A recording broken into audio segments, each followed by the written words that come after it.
Friends, in last class we have studied the explanation of first law of thermodynamics. In today's class we will study application of first law of thermodynamics.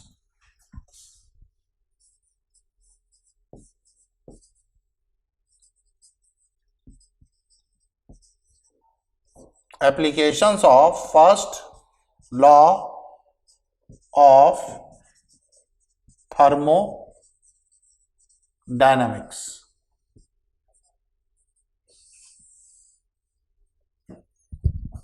तो first law of thermodynamics को कैसे apply करते हैं, कहाँ apply करते हैं, उसको समझने से पहले मैं आपको एक थर्मोडायनेमिक का एक इम्पॉर्टेंट टर्म जिसको कि हम एंथैल्पी कहते हैं और एंथैल्पी को कैपिटल एच से डिनोट करते हैं.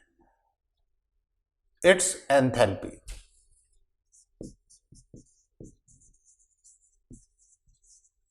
Denoted by capital H. Enthalpy is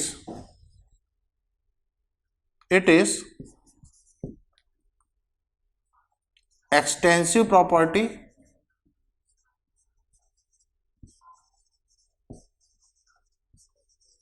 and state function. ये एक्सटेंसिव प्रॉपर्टी होती है और स्टेट फंक्शन होती है. एंथैल्पी को हम मैथमेटिकली बताते हैं H equal to E plus PV से. H is enthalpy, E is internal energy, P is pressure and V is volume. तो H equal to E plus PV से हम एंथैल्पी ऑफ रिएक्शन को बता सकते हैं. यहां पर ध्यान दीजिएगा कि delta H is delta E plus P2V2 minus P1V1. This is change in enthalpy. Change in enthalpy is delta E. Delta E is change in internal energy. P2V2 final pressure, final volume, initial pressure, initial volume. अगर ideal gas है तो, अगर system हमारा ideal gas का है तो delta H is also equal to delta E plus delta NG RT. जहां पर डेल्टा NG जो है वो change in mole of gas से रिप्रेजेंट कर रहे हैं. इसके अलावा हमारा डेल्टा H का एक फार्मूला और है. आइडियल गैस के लिए it is NCP delta T, where Cp is molar heat capacity at constant pressure, N is number of mole of gas and delta T is temperature difference. Cp की value monoatomic gas के लिए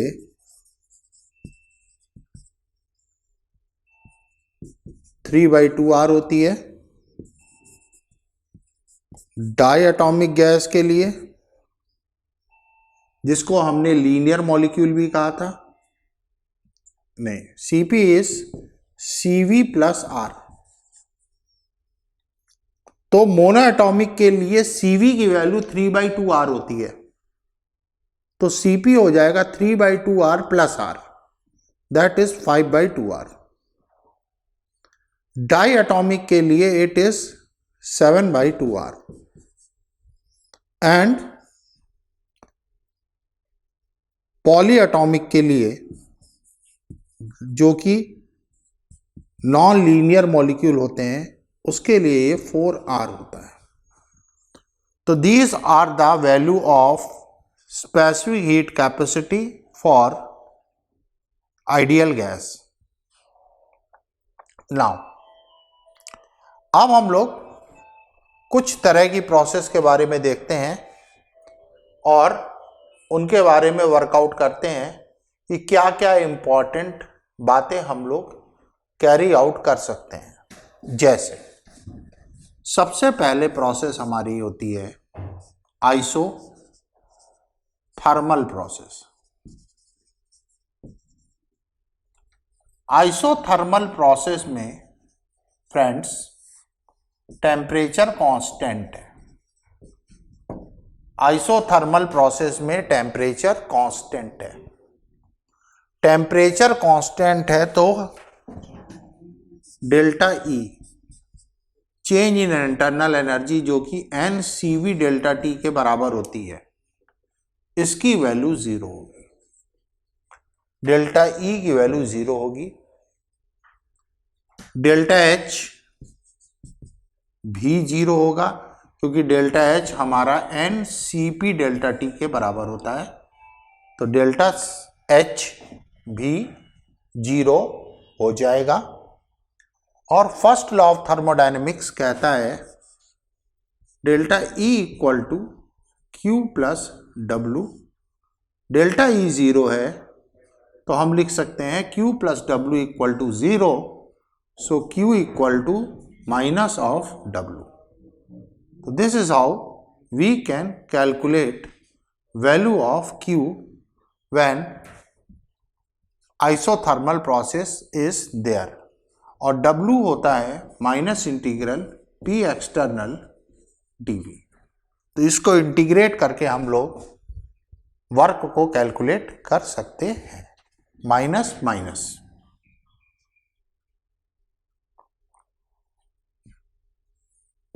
it is integral P external dV. So this is all about isothermal process. Isothermal process temperature constant इसलिए delta E change in internal energy 0, delta H change in enthalpy 0, और delta E को 0 होने के कारण first law of thermodynamics में modification हो जाता है, तो Q की वैल्यू माइनस W के इक्वल हो जाती है। दूसरी प्रोसेस है आइसोबारिक प्रोसेस।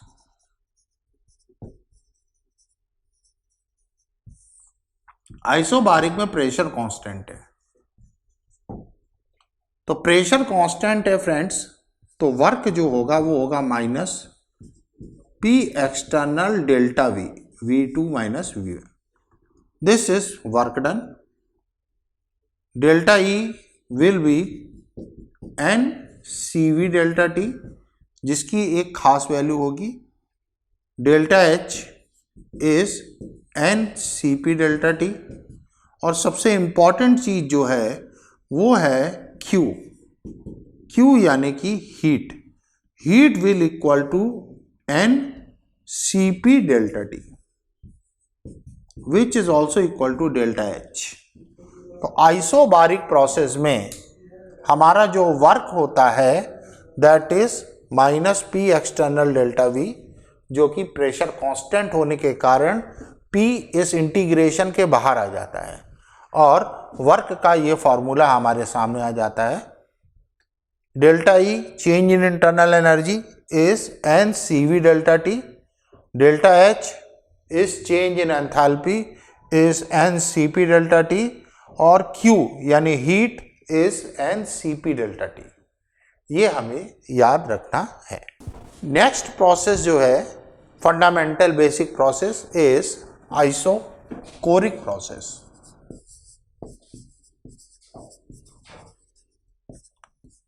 आइसोकोरिक प्रोसेस में फ्रेंड्स वॉल्यूम कांस्टेंट हो जाता है। वॉल्यूम इज कांस्टेंट, तो वॉल्यूम कांस्टेंट होने के कारण जो वर्क होता है माइनस पी एक्सटर्नल डीवी। अब वॉल्यूम कांस्टेंट है तो डीवी 0 हो जाएगा, तो वर्क हमारा 0 हो जाएगा। तो work will be 0 in isochoric process. अब वर्क जीरो हो चुका है।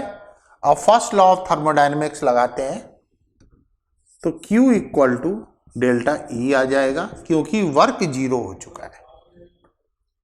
Delta E equal to Q plus W होता है, वर्क जीरो है, इसलिए Q की वैल्यू डेल्टा E के बराबर होगी, और डेल्टा E जो होता है वो NCV डेल्टा T के बराबर होता है। तो जो Q है, हीट है, that will equal to NCV delta T। तो this is important aspect of isochoric process. अगला delta H, change in enthalpy, जिसका की फॉर्मूला हमें पता है, NCP डेल्टा T के इक्वल होता है। So delta H is NCP delta T, N is number of mole, Cp is molar heat capacity at constant pressure, and delta T is temperature difference. Next type की process है adiabatic process.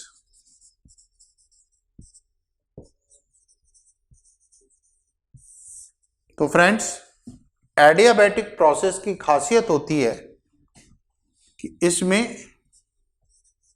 Heat zero होती है। There is no exchange of heat between system and surrounding, तो heat उसकी zero होती है। अब heat अगर जीरो हो गई तो फर्स्ट लॉ ऑफ थर्मोडायनेमिक्स कहेगा delta E is equal to W। Work जो होगा वो चेंज इन इंटरनल एनर्जी के इक्वल हो जाएगा, और चेंज इन इंटरनल एनर्जी का फॉर्मूला होता है NCV डेल्टा T। तो work will also equal to NCV delta T।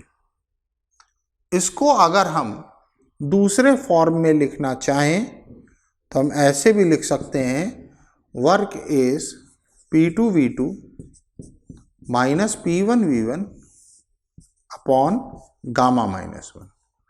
तो this is another expression of work in case of adiabatic process.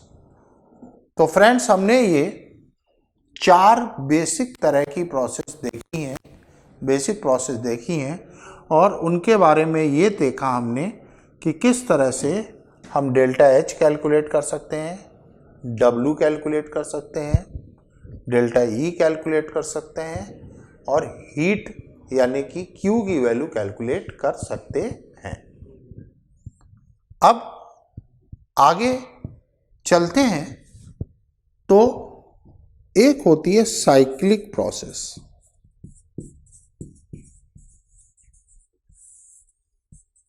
Cyclic process में system comes back to its original position. हमारा जो system होता है वो पुरानी position में लौट आता है। जैसे अगर मैं ग्राफिकली PV का एक ग्राफ प्लॉट करता हूं, y एक्सिस में प्रेशर है, x एक्सिस में वॉल्यूम है, तो PV डायग्राम में 1 से 2 ऐसे शो किया गया, 1 से 2। तो 1 से 2 बच्चों ध्यान से देखिएगा, प्रेशर कांस्टेंट है तो it's isobaric process. Pressure constant है so it is isobaric process. अब 2 से 3 ऐसे चले गए। अब 2 से 3 हमें दिख रहा है कि वॉल्यूम कांस्टेंट है, तो वॉल्यूम कांस्टेंट है, इट इज आइसोकोरिक प्रोसेस। 2 से 3 वॉल्यूम कांस्टेंट है, इट इज आइसोकोरिक प्रोसेस। 3 से 4 अगेन 3 से 4 हमें दिख रहा है प्रेशर कांस्टेंट है, तो प्रेशर कांस्टेंट हो, इट इज आइसोबारिक प्रोसेस। और वापस आते हैं 4 से 1, तो 4 से 1 वॉल्यूम इज कांस्टेंट, और volume is constant so it is isochoric process. So 1 से 2 आइसोबारिक प्रोसेस, 2 से 3 आइसोकोरिक प्रोसेस, 3 से 4 आइसोबारिक प्रोसेस, and 4 to 1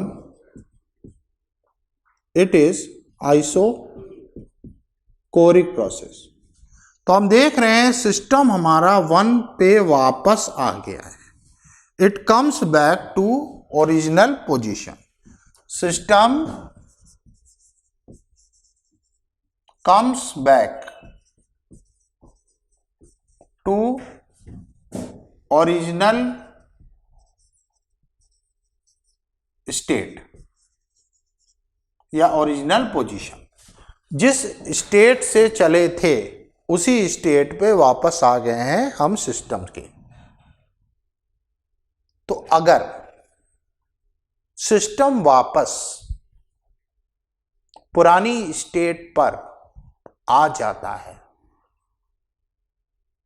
तो स्टेट फंक्शंस का चेंज फ्रेंड्स 0 हो जाता है। Change in state function is 0।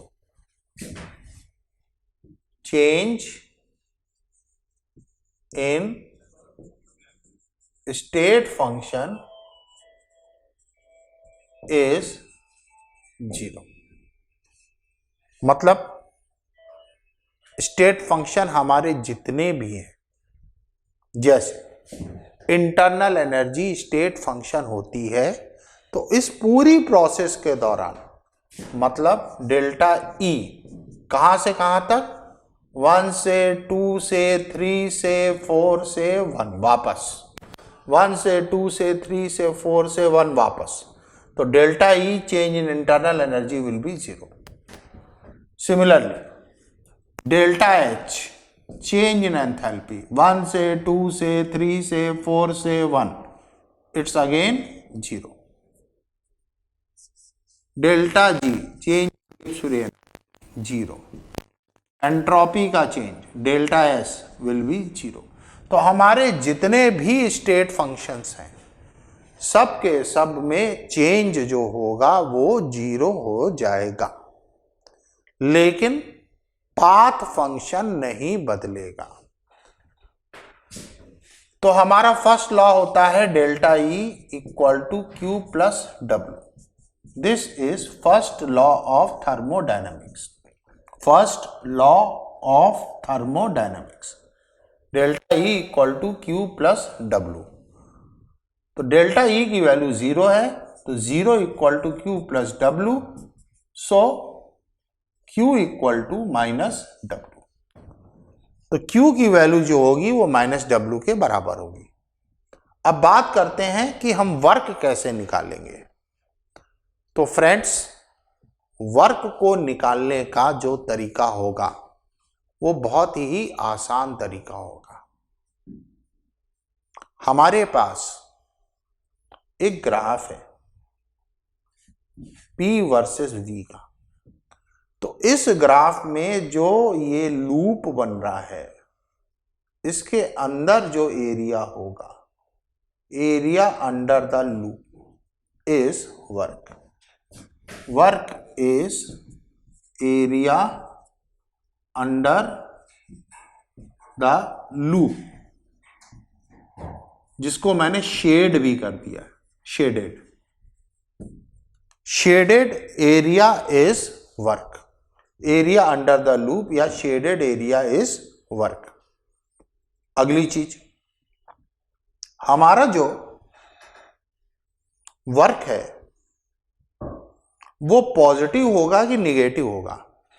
तो अगर प्रोसेस हमारी क्लॉकवाइज है, क्लॉकवाइज घड़ी की सुई की दिशा में, 1 से 2 गए, 2 से 3 आए, 3 से 4 आए, 4 से 1 आए, ऐसे। तो हमें दिख रहा है हम घड़ी की सुई की दिशा में चल रहे हैं।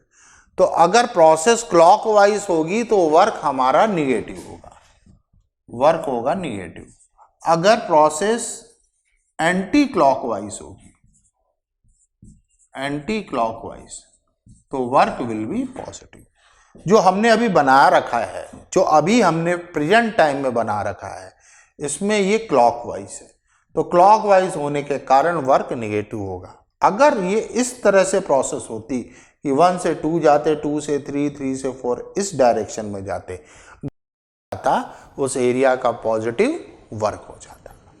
नाउ तो यहां पर हमें साफ दिख रहा है कि अगर वर्क निगेटिव होगा तो क्यू पॉजिटिव होगा, और क्यू अगर वर्क निगेटिव होगा तो क्यू पॉजिटिव होगा, वर्क पॉजिटिव होगा तो क्यू निगेटिव होगा।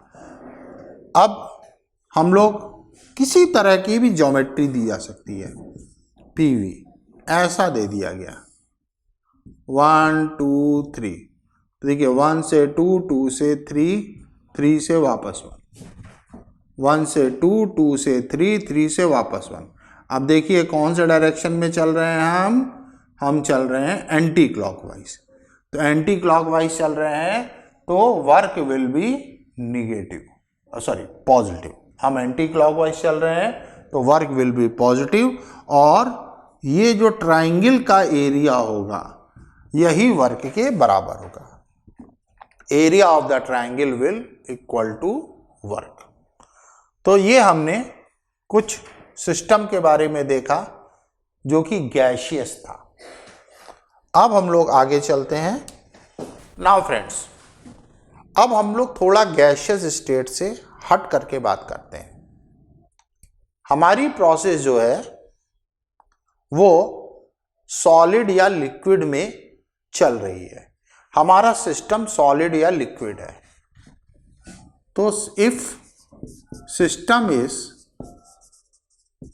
सॉलिड और लिक्विड, तो हम लोग का सिस्टम एक स्टेट से दूसरी स्टेट पे जा रहा है। तो हम चेक करते हैं कि कौन कौन से फॉर्मूले हमारे एप्लीकेबल होंगे और कौन कौन से फॉर्मूले हमारे एप्लीकेबल नहीं होंगे। तो सबसे पहले वर्क का formula minus integral P external dV, ये हमारा बराबर से काम करेगा। ज्यादातर पोजीशन ऐसी हो सकती है कि एक्सटर्नल प्रेशर कांस्टेंट होगा, ये बाहर आ जाएगा, तो ये फॉर्मूला बन जाएगा work equal to minus P delta V. ये फॉर्मूला हमारा बन जाएगा minus P delta V, P external delta V. Integration का फंडा खत्म हो जाएगा। First law of thermodynamics no doubt वैसे ही काम करेगा जैसे अभी तक काम करता आया था, तो इट विल रिमेन सेम। अगला delta E equal to N C V delta T होगा, लेकिन but CV will not equal to 3/2R और 5/2R। ये वैल्यू हमारी CV की नहीं अप्लाई होगी, क्योंकि ये वैल्यूज जो थी आइडियल गैस के लिए थी, सॉलिड या लिक्विड के लिए CV की कुछ और वैल्यूज एप्लीकेबल होगी। Similarly delta H change in enthalpy will equal to NCP delta T, but CP will not equal to 5/2R और 7/2R वगैरह वगैरह। ये वैल्यूज यहां पर एप्लीकेबल नहीं होगी, क्योंकि ये वैल्यूज हमारी आइडियल गैस के लिए ही थी। सॉलिड या लिक्विड के लिए या नॉन आइडियल गैसियस सिस्टम के लिए ये वैल्यूज एप्लीकेबल नहीं होंगी। Next, delta H will be equal to delta E plus P2V2 minus P1V1। तो डेल्टा H की वैल्यू जो चेंज इन एंथैल्पी की वैल्यू है वो इक्वल होगी डेल्टा E के प्लस P2V2 माइनस P1V1 के। इसकी वैल्यू रखते जाएंगे और आंसर हम लोग निकालते जाएंगे। अब आगे, अगर हमारा system, if system is changing the phase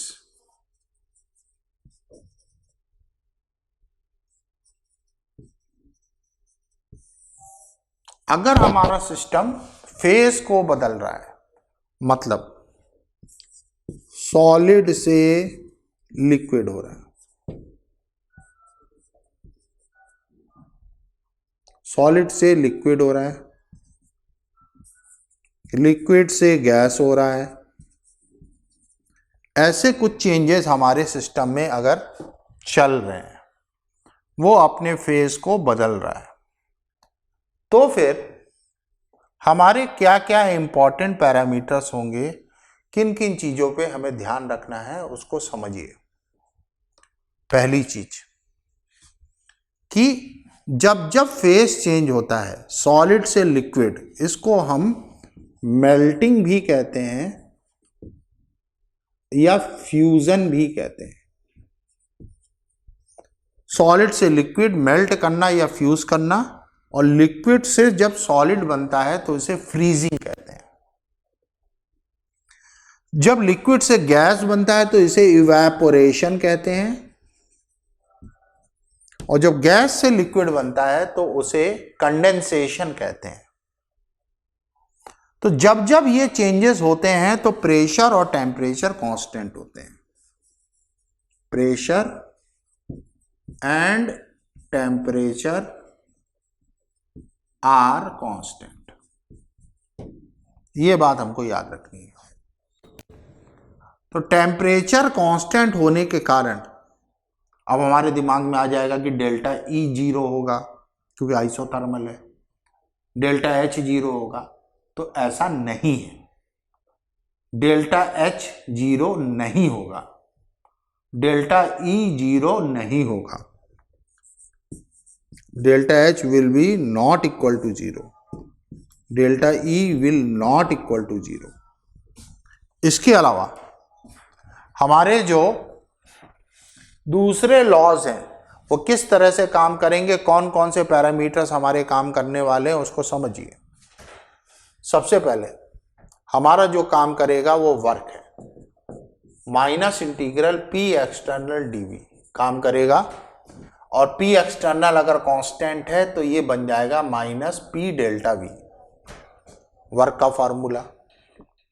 first law of thermodynamics, delta E equal to Q plus W, बिल्कुल वैसे ही काम करेगा जैसे अभी तक करता आया था। Delta H delta E plus P2V2 minus P1V1, ये भी फॉर्मूला उसी तरह से काम करेगा। तो हमारे ये तीनों फॉर्मूले जो हैं ये फेज चेंज या ट्रांजिशन, फेज ट्रांजिशन में भी उसी तरह से काम करेंगे। तो फ्रेंड्स, ये हमने application of first law of thermodynamics को देखा। फ्रेंड्स, अब आते हैं इसके प्रॉब्लम सेक्शन में।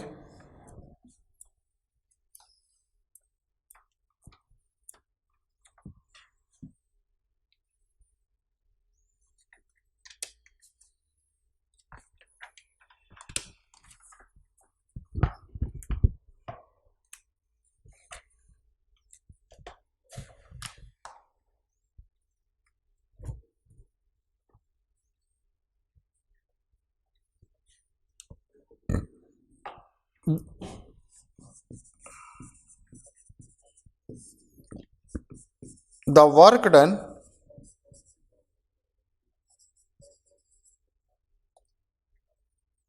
for reversible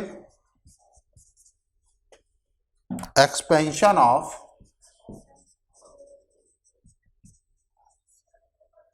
1 mole of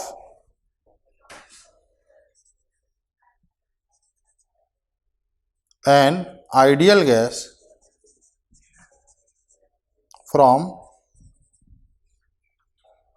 volume of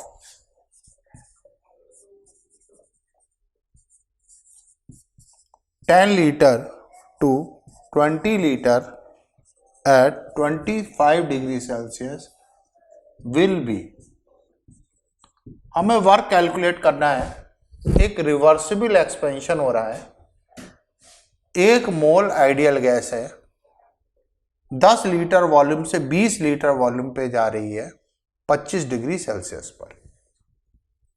तो फ्रेंड्स, टेम्परेचर कांस्टेंट है, टेम्परेचर इज कांस्टेंट। तो temperature constant it means it is isothermal process, it is isothermal and reversible process.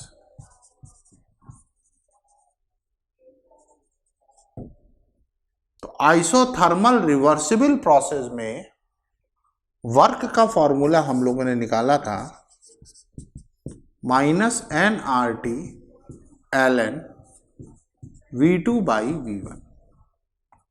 -n is number of mole, R is universal gas constant, T is temperature, ln V2 by V1। V2 is final volume, initial volume है V1, और इसको हम लोग लिख सकते हैं -2.303 nRT log V2 by V1। अगर natural log को log बेस 10 में कन्वर्ट करते हैं तो ये फॉर्मूला हमारा आ जाएगा। अब वैल्यू डालते हैं 2.303, नंबर ऑफ मोल गिवन है 1, R की वैल्यू 25/3, T की value 298 log V2 by V1 20/10। तो इसको जब हम सॉल्व करेंगे, मल्टीप्लाई करेंगे, तो हमारा आंसर फ्रेंड्स जूल में आ जाएगा। तो इस तरह से हम एक रिवर्सिबल प्रोसेस के लिए वर्क डन का फॉर्मूला आसानी से कैलकुलेट कर सकते हैं। फ्रेंड्स नेक्स्ट क्वेश्चन है,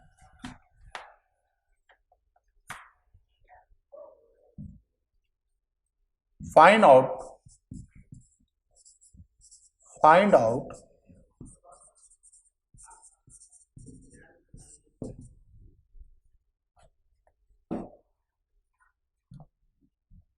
amount of work in reversible, isobaric,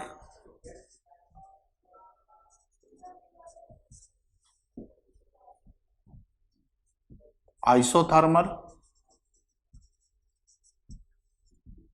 isochoric and adiabatic process।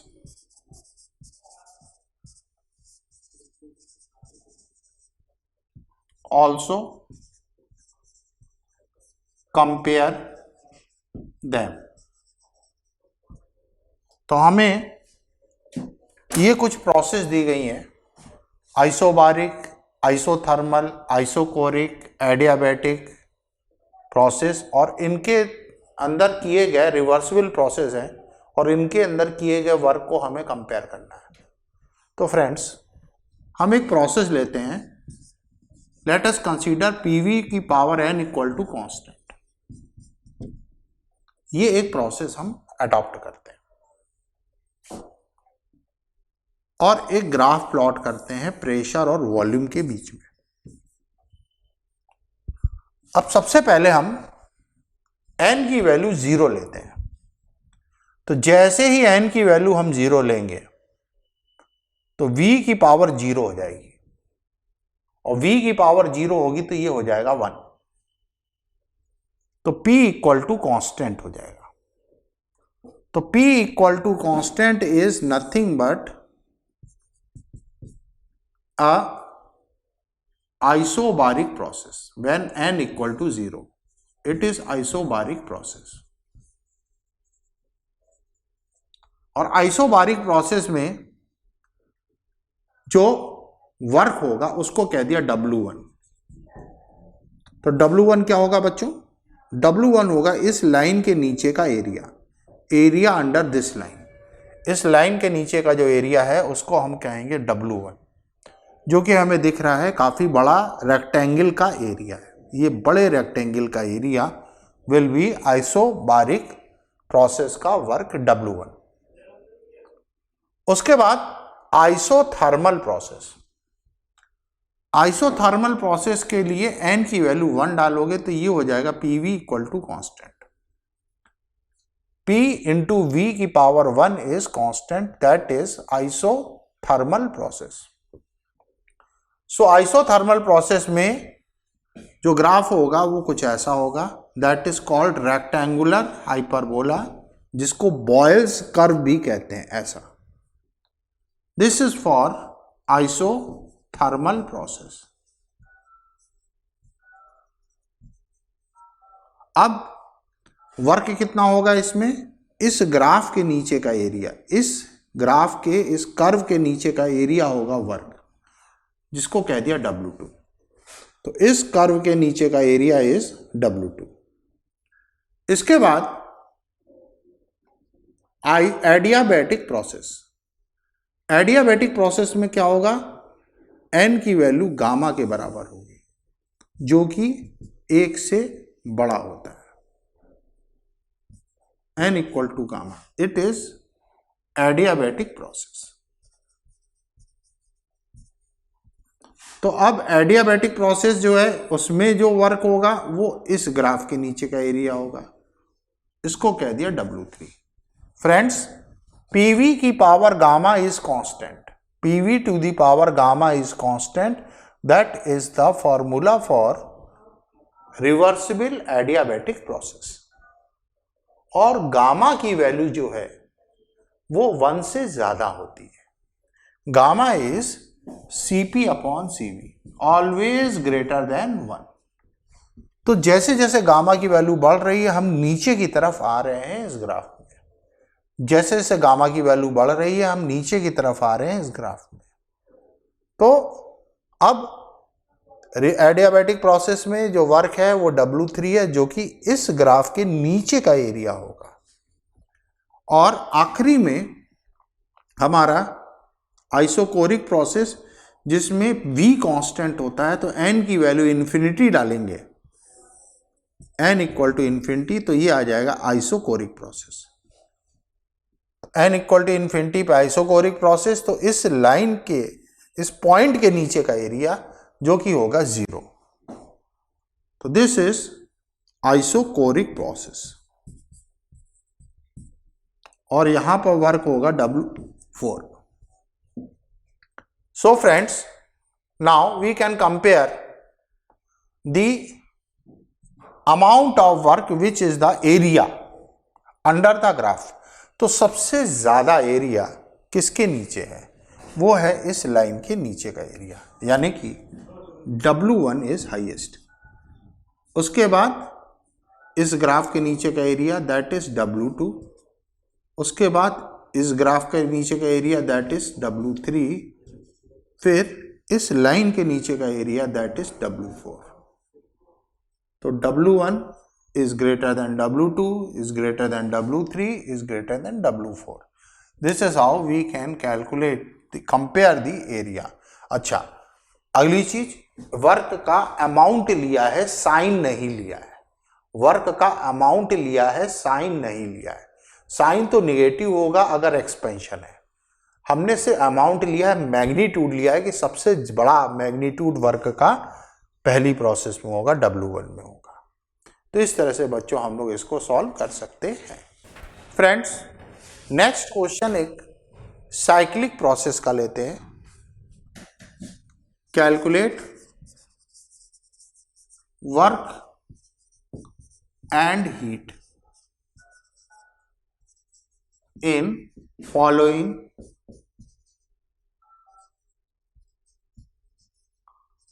Cyclic process. अब प्रेशर और वॉल्यूम का ग्राफ दिया हुआ है। ग्राफ कुछ ऐसा है, 1 2 3 4, 1 से 2, 2 से 3, 3 से 4।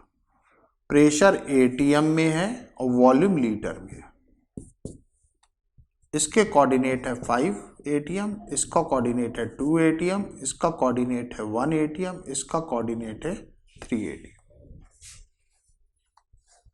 तो फ्रेंड्स, इस प्रोसेस में 1 से 2, 2 से 3, 3 से 4, 4 से वापस 1, इसका मुझे वर्क निकालना है और इसी में हीट निकालना है।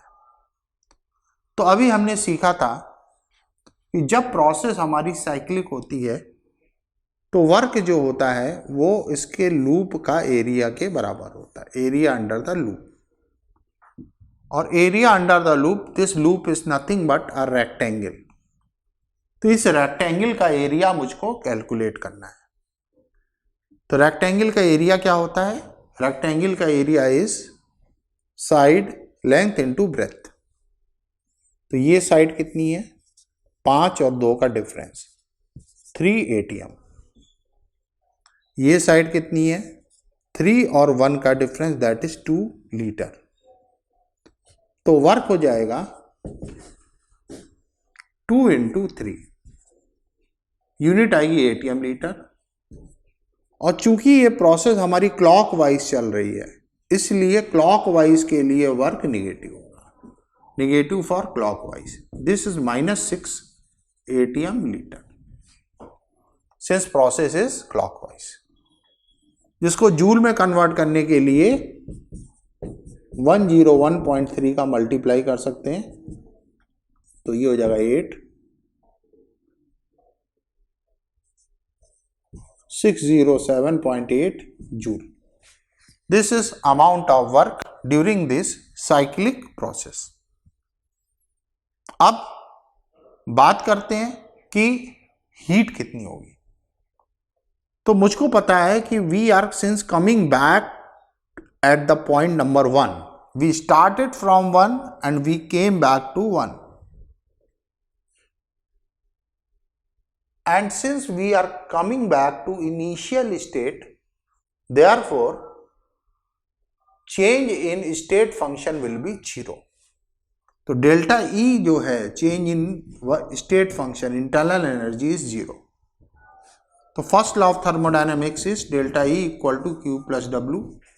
डेल्टा E की वैल्यू 0 डालेंगे तो Q हो जाएगा -W के इक्वल। सो माइनस ऑफ -607.8, तो इट इज +607.8 जूल। तो this is the heat during this process and this is the work during this process.